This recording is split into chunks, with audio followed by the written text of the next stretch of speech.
Alright, what's up, folks, and welcome in to officially episode 8 now of the Babin On The Bayou show. I'm your host, as always, Justin Babin Jr. It is indeed a hump day edition of the Babin On The Bayou show, as it is Wednesday, January 21st, 2026.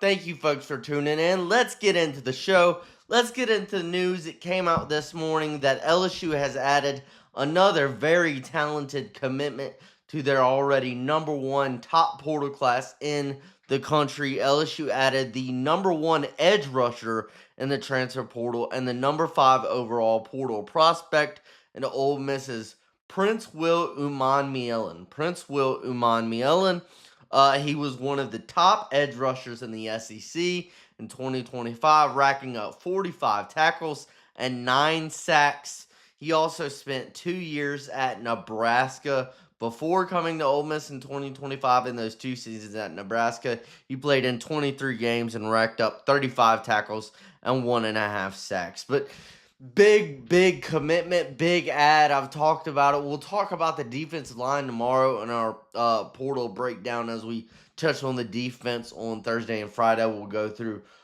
quarterback and offensive line in a minute, but Umanmielen's going to be one of your top edge rushers going into 2026. He had a standout season, one of the best edge rushers in the SEC with those 45 tackles and 9 sacks in 2025, and really big get. And adding on, I mean, the lane train just keeps rolling, just keeps doing its thing.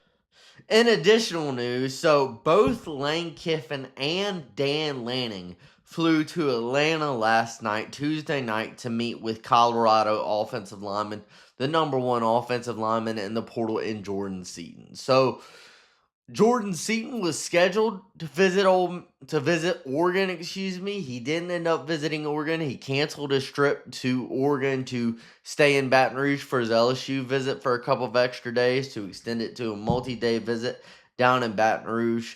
And then after he left Baton Rouge, Lane Kiffin basically, I don't know if he followed him or whatever, he went and he met with Seaton again in Atlanta to kind of, he wanting to close the deal. It's kind of similar to what Lane did with Sam Levitt. I talked about it. I love this. It's showing commitment. It's showing Lane Kiffin really wants this. He really wants this, and going out of his way to fly personally to meet with these recruits and to finish the deal, to meet with them after they've been on a multi-day visit. Dan Lanning, the Oregon head coach, and the Oregon offensive line coach also met with Jordan Seaton in Atlanta last night. There's a picture of that circulating around on the internet, on social media. So it's still a tight race between the Ducks and the Tigers.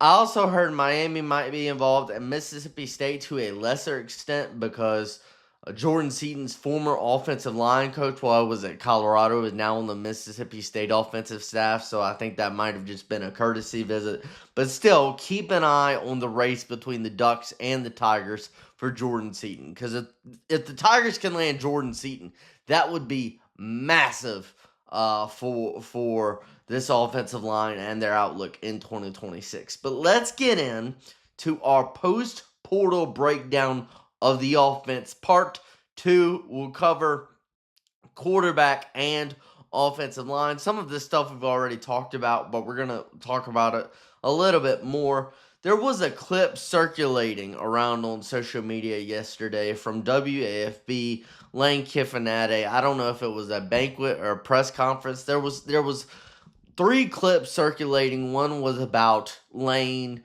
talking about his trips to Tiger Stadium on the opposing sideline. But, one of my favorites, probably the favorite, is there was a clip in which Lane Kiffin said in this conference or banquet or whatever it was, that Nick Saban told him, "You will always regret not coming to LSU. It's the best job in America." And for Nick Saban to say that, I think it's proven that over the past 2 weeks for Lane Kiffin. Because look, Lane has seen firsthand throughout the portal that money has not been an issue. Resources have never been an issue. LSU has the money and the resources to be the best program in the country. And you look at what they've done in the portal, the guys they've signed, signing Sam Levitt to a $5.5 million contract, basically, or signing him for $5.5 million, and then still bringing in Hassan Longstreet. The point is, you've seen this firsthand. I think you've seen the resources and the money and all of it come together, and you saw it firsthand in the quarterback room, where you brought in number 1 portal QB and Sam Levitt from Arizona State, number 6 portal QB and Hassan Longstreet from USC, and Elon University's Landon Clark. And we talked about it. I did not think you were going to manage to get both Sam Levitt and Hassan Longstreet. Mainly because I thought Longstreet was transferring to USC because of playing time. And then when you sign Sam Levitt, you sign him expecting him to be the guy in 2026 at least. He's going to be the starter in 2026. So to get Levitt and Longstreet and Clark, who I think, yes, he comes from a lower level program, but he's very talented. I like what I see from Clark on tape.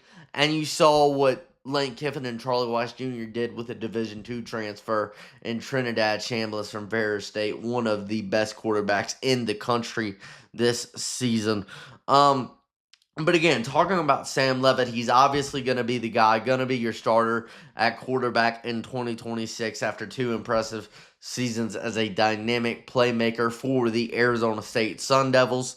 Levitt led them, again, we've talked about this before, but he led them to a Big 12 title and a college football playoff appearance in 2024. He was the Big 12 newcomer of the year in 2024 with 3,328 total offensive yards. In 2025, he was limited a little bit because of injury. So he had that breakout 2024 season, but then he only played in 7 games in 2025 and threw for 1,628 passing yards, 10 passing touchdowns, and he threw 3 interceptions. I do like the fact that in 2 seasons at Arizona State, Levitt rushed for 749 rushing yards and 10 rushing touchdowns in 20 games at Arizona State. Look, I like it. I've talked about it before. It really penalized you last year that Garrett Nussmeier was not willing to use his legs, and Levitt was at Arizona State, and he is. He's rushing for pretty much 750 yards over 20 games. That's good. That shows you he likes to improvise. He likes to use his legs, and he's willing to, if a play breaks down, or even create, with his legs, create plays down the field in the passing game as well. Look, at Ole Miss, Lane Kiffin was successful with every quarterback that he had at Ole Miss. And to me, Levitt fits the mold as far as physically and, with his traits, fits that Matt Corral / Jackson Dart mold as a guy who has a great arm. All of those guys, Dart, Levitt, and Corral, have great arms, and they're willing to run the football. They're willing to use their legs as well. So it fits well into what Lane Kiffin wants to do, and I'm excited to see Sam Levitt in 2026. Now, another thing I love about Levitt is that he also led the Big 12 in 2024 with 8 pass plays of over 50-plus yards. So he loves to throw it deep. He did that at Arizona State. We talked about that yesterday when we broke down this wide receiver room, how the guys that Lane signed were explosive guys, explosive receivers who had, yards per catch numbers were great, and really adding the vertical threat. And you added a quarterback in Sam Levitt who's not afraid to throw the ball deep either and use his rocket for an arm. He did that in 2024 with those 8 passing plays of over 50 yards, and that's what I love. You didn't really have a deep vertical threat for this LSU offense in 2025. I mean, you didn't have a lot of things for this offense in 2025, but that explosive play, that deep vertical pass game is going to come back for you with guys like Sam Levitt and with the receivers that you brought in that we talked about in the show yesterday. So Levitt's going to be your guy for 2026 if he stays healthy. Of course, you got that Liz Frank injury. We've talked about it before. If he's ready for August 1st, like if he's ready for fall camp, okay, I get it. Like he'll be okay. I still have concerns about him not being able to practice with the guys in spring practice, but I think he's proven himself to be a very good quarterback when healthy at Arizona State.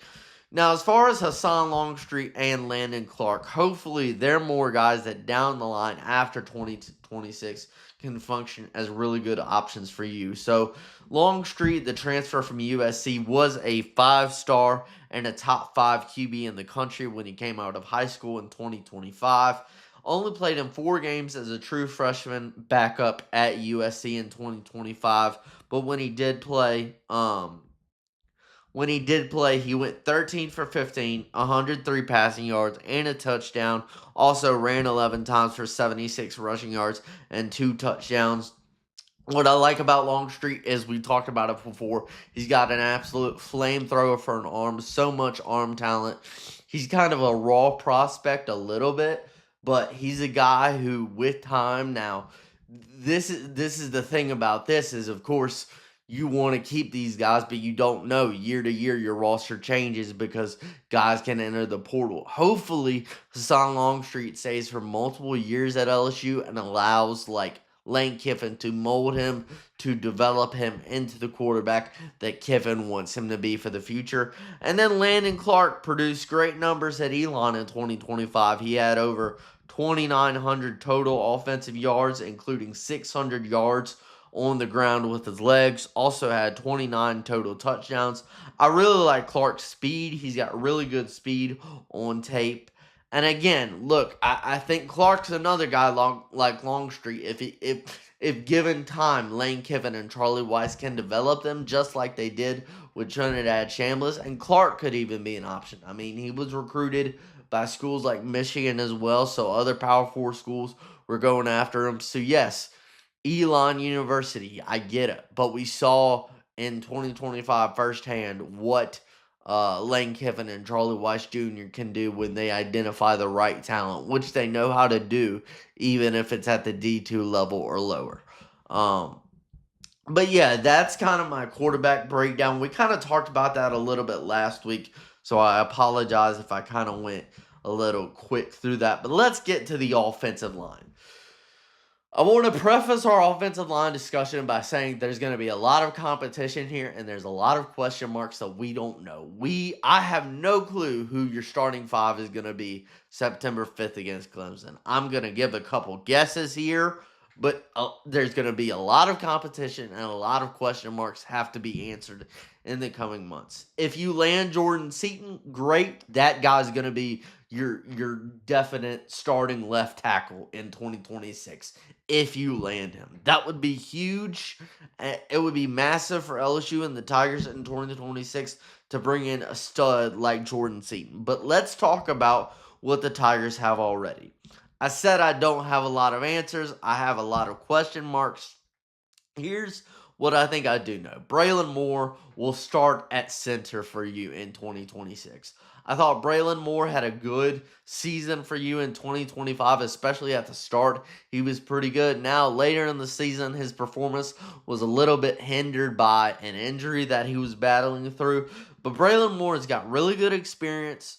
He's got veteran experience, and I thought when he was healthy and he played for you, I thought he was pretty good at the center position. So I feel like he's going to be your center on your starting 5 in September. William Satterwhite, the guy you brought in from Tennessee, is a good backup option at center. Maybe you kick Satterwhite out to guard and he contends. Again, there's going to be a lot of competition for these 2 guard and 2 tackle spots for September.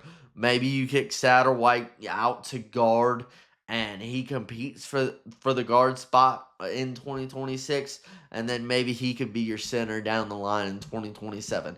You got Weston Davis returning. I feel like he has a good chance of gaining a starting tackle spot. Obviously, it's going to be a competition, but Weston Davis has experience. He He started 10 games at right tackle for LSU in 2025. He was a former 5-star out of Texas in the 2024 recruiting class.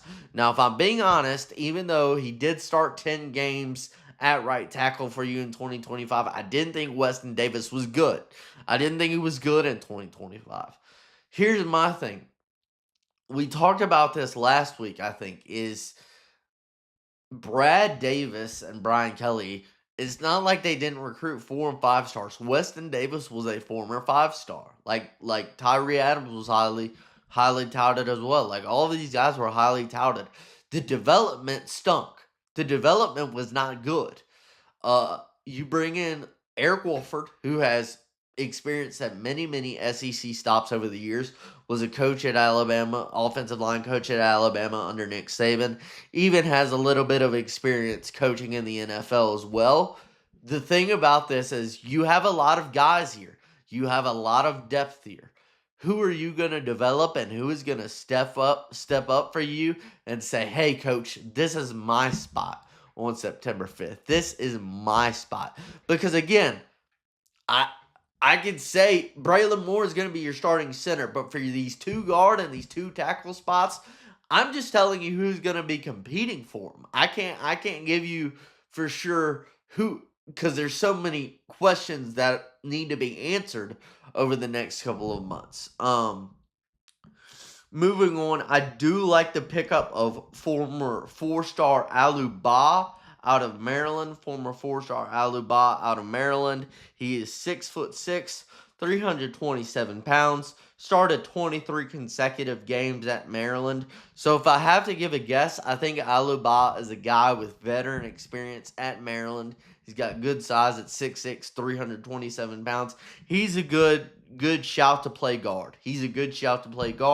Probably going to get one of the starting guard spots, but again, we'll see down the line with the questions that are going to be answered in spring practice and in fall camp, because again, it's going to be a fierce competition with all the guys you got. I mean, you lost 8 guys to the transfer portal. You brought in 7, so you have a lot of bodies here. Besides you brought in some other guys as well that have some experience at their prior universities, like Ole Miss's Devin Harper, Baylor's Sean Tompkins, and Kentucky's Darren Stray. So I think those 3 guys in Stray, Harper, and Tompkins are the top 3 guys competing for these spots that you have, these 4 spots that you have besides the center position that Braylon Moore is going to take. I think you talk about Harper, Tompkins, Stray, all with experience, all highly touted guys.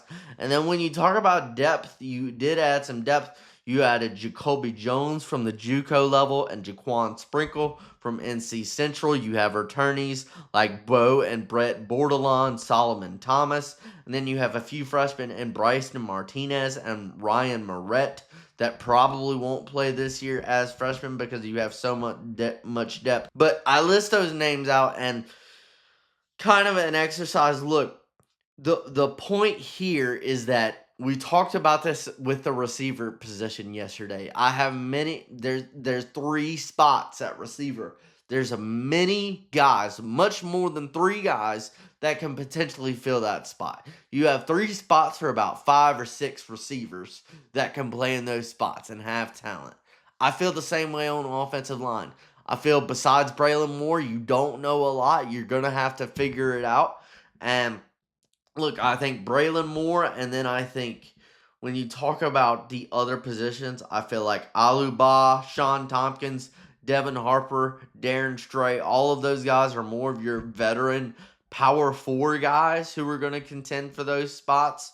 Who, I talked about having a good chance to land a starting guard spot. You have Weston Davis come back. I assume he came back and you made some, I don't know if you made any guarantees or promises to him for playing time, but the point is that you have a lot of guys here. You have a lot of depth besides those guys and your returnees and some guys you added from the JUCO level as well.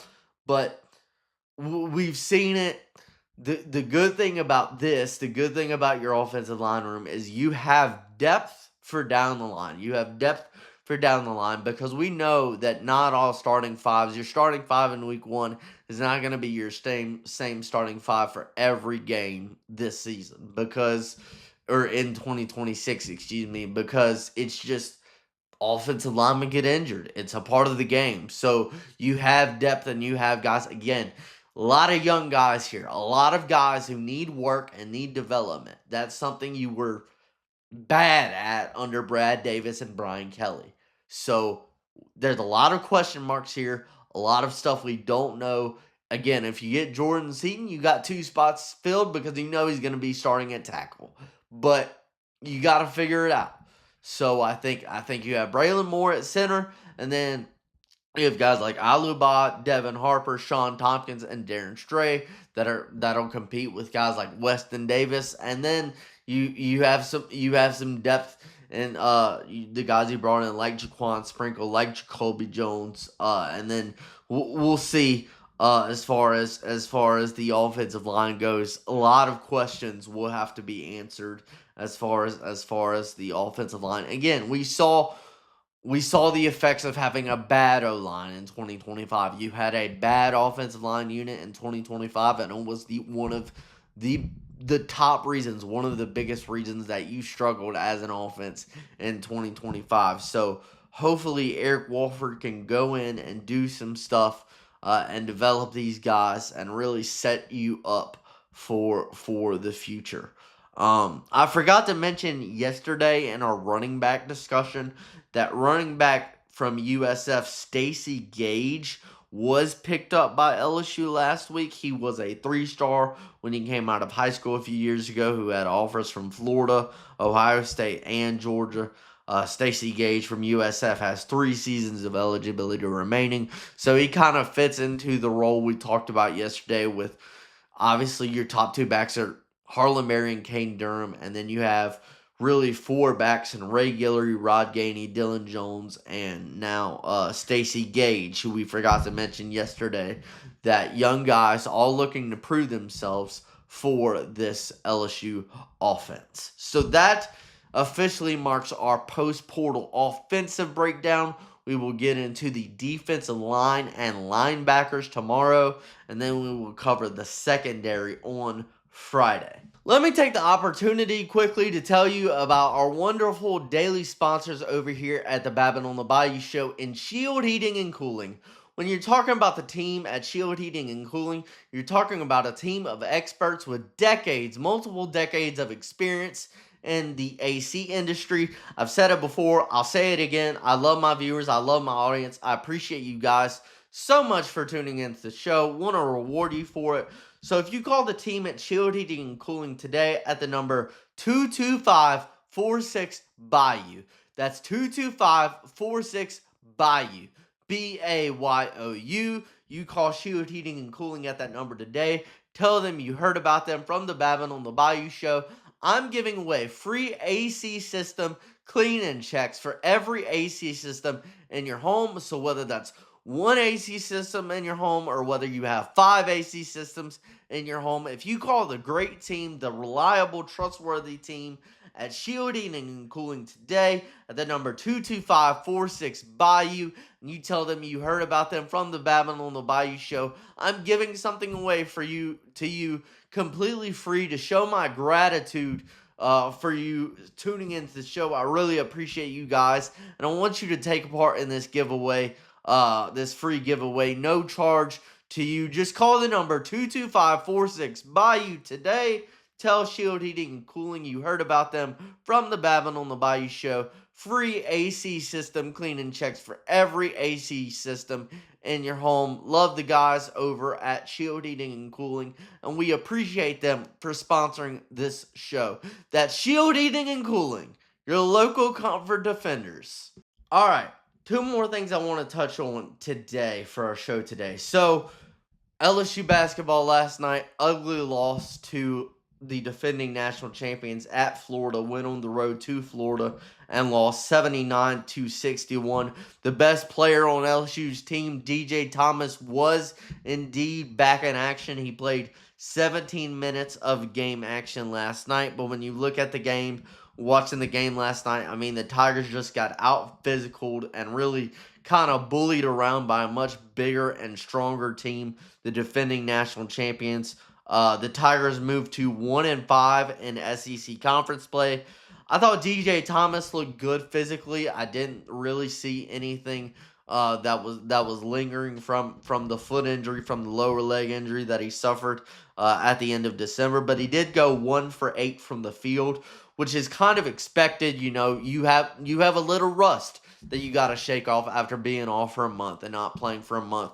So Thomas did play, but he did go 1 for 8. Obviously, a little bit rusty after being off for a month. He was the SEC leader in the non-conference in assists per game, with 7 assists per game, and Thomas had 3 assists last night.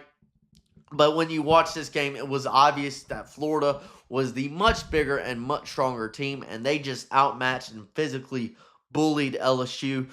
The Gators out-rebounded the Tigers 50-30 and were led by their big man, Ruben Chinleu. Ruben Chinleu had 15 points and a whopping 21 rebounds on the night. 21 rebounds for one player is crazy from Ruben Chinleu.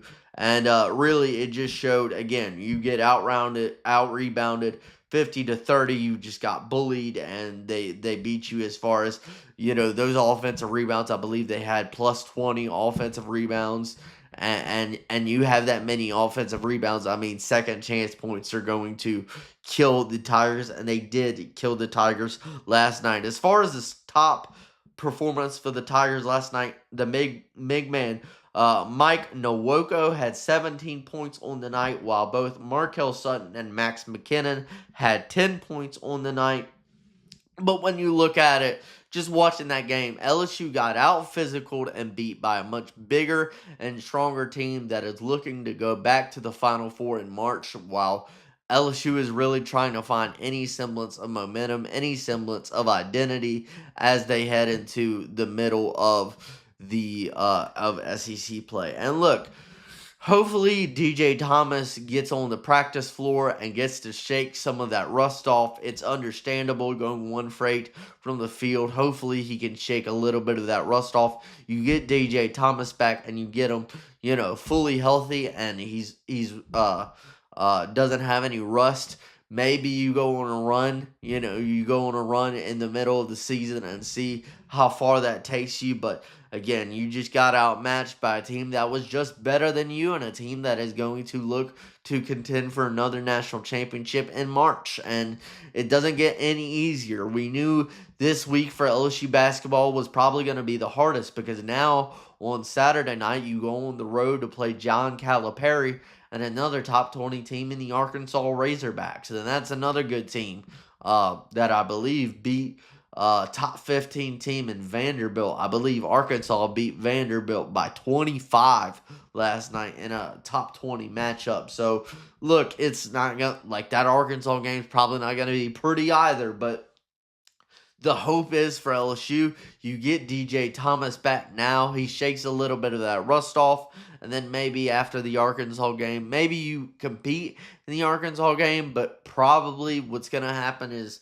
you're probably going to get outmatched again by a team that's just better than you, and then after that, you'll have to see, and hopefully Thomas is able to shake some of that rust off in practice and get back to the form he had before the injury. But the Tigers go down 79-61 and move to 1-5 in SEC play after a loss on the road to the Florida Gators, the defending national champions, on Tuesday night. Okay, last thing.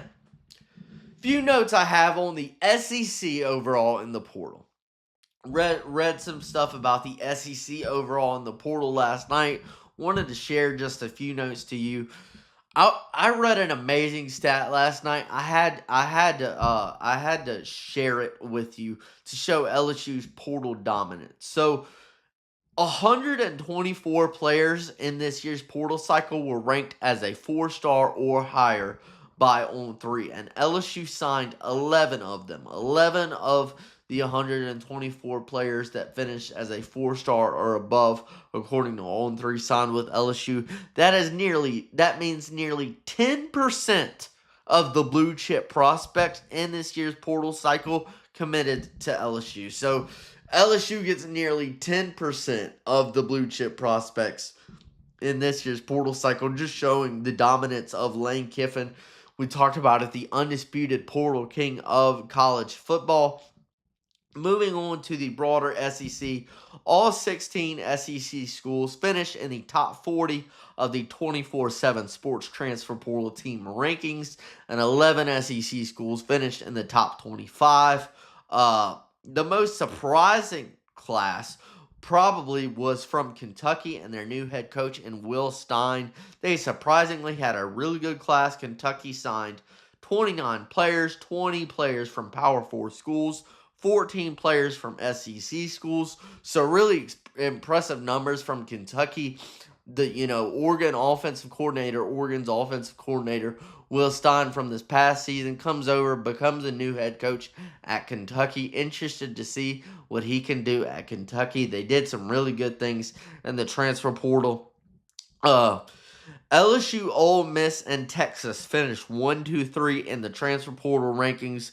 Kentucky finished 9th in the portal rankings according to 24/7 Sports, and Texas A&M was close behind at number 11 in the portal rankings. As far as LSU, Auburn, Mississippi State, Arkansas, and Florida all had 30-plus players transfer out of their programs. And then Arkansas picked up a whopping 40 transfers for the Arkansas Razorbacks that were picked up in this portal cycle, but only 3 of them were 4-stars, so they still didn't have one of the best classes, because I believe like 35 of them were 3-stars, but they did pick up 40 prospects in the portal. Ryan Silverfield, I believe, coming over from Memphis as the new head coach at Arkansas, trying to rebuild the Razorbacks roster. And again, the top 5 SEC portal classes, these are not nationally, but the top 5 portal classes for SEC teams were LSU, Ole Miss, Texas, Kentucky, and Texas A&M. So those are some notes I had that I wanted to share on what the SEC did in the portal. But again, I thank you folks so much for tuning in to another episode on this Wednesday, January 21st. This episode of the Babin on the Bayou show.